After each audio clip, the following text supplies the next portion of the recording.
Lundi 16 décembre 2024, mesdames et messieurs, bienvenue à la revue de quelques titres de journaux parus déjà au Bénin ce matin. Nous commençons par le quotidien Palmarès présidentiel de 2026, le défi de la succession, contribution stratégique des 12 ministres conseillers. Opérationnalisation du e-foncier, l'ANDF outille les communes pionnières. Lutte contre les violences basées sur le genre, la sensibilisation reste une option majeure. Des rencontres itinérantes dans plusieurs arrondissements.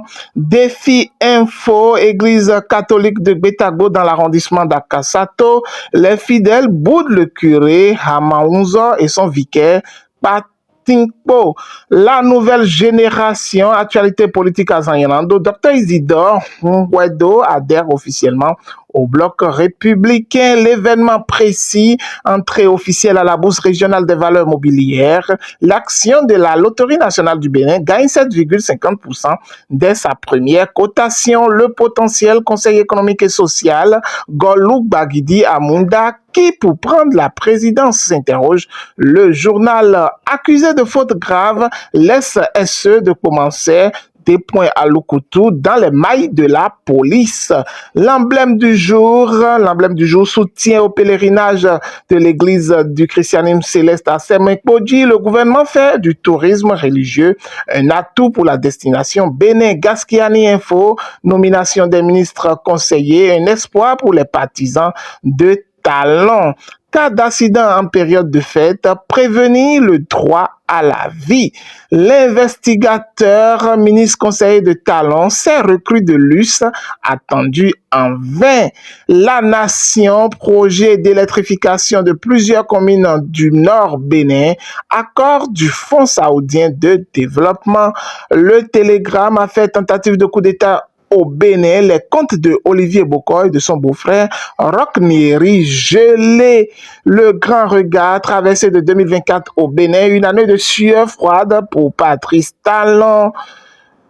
La Nouvelle Tribune, cadre législatif des élections générales de 2026 au Bénin, une porte ouverte à la transhumance politique. Le Paraclet, gouvernance de la République, réalisation majuscule à coup mystérieux.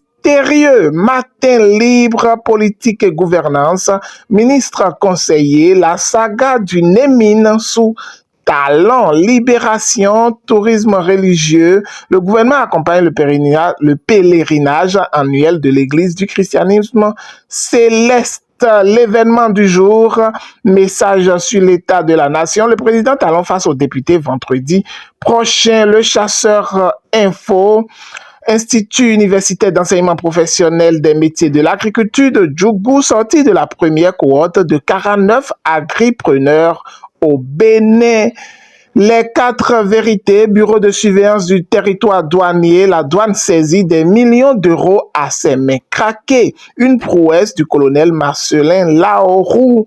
Nord-Sud quotidien, frontière Niger-Bénin, ouverture imminente. Le Béninois libéré, 4e Assemblée générale ordinaire de l'OJBR, les jeunes républicains en ordre de bataille pour 2026. Dabarou, musique, humour et mode, ces artistes du Septentrion ont assuré en 2024. Dynamisme info, discours sur l'état de la nation le 20 prochain, l'heure de vérité sur la situation sociale. Le leader du jour, lancement du projet sport sans violence basé sur le genre dans le littoral. Judikaël Ayadokou mobilise les PTF contre les VBG en milieu sportif. Le matinal, enjeux électoraux de 2026. L'OJBR sonne la grande mobilisation. Persistance de la fermeture de la frontière avec le Bénin. Des Nigériens expriment leur ras-le-bol. Et pour finir, journal Oho, métamorphosé à l'ère de la gouvernance Talon, Cotonou, ville la plus propre de la CEDEAO. Mesdames et messieurs, merci de nous avoir suivis. Je vous souhaite à toutes et à tous un bon début de semaine et que Dieu vous bénisse. C'était Marc Johannes Koudian.